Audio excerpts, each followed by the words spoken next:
It's really a remarkable looking car, and it was designed by a friend and mentor of Yeah, yours, Fireball. Tell us about yeah, Syd Mead. yeah.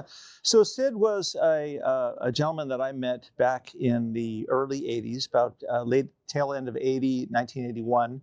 I was working at a bookstore in Ventura. I saw his first book was called Sentinel, saw his address on the back. I was enthralled with the book so much that the bookstore said, you can keep the book, but you're fired. So I left.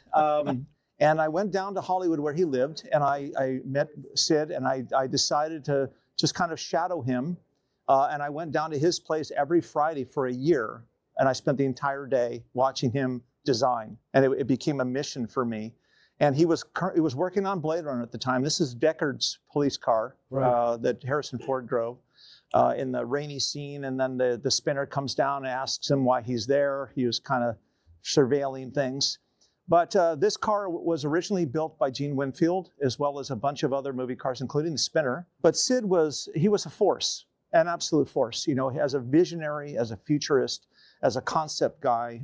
When I saw him do these things, I said, that's it for me. That's what I want to work on. And when I left Art Center, I went to Imagineering, and then for a few years, and then I went into film right after that and didn't look back.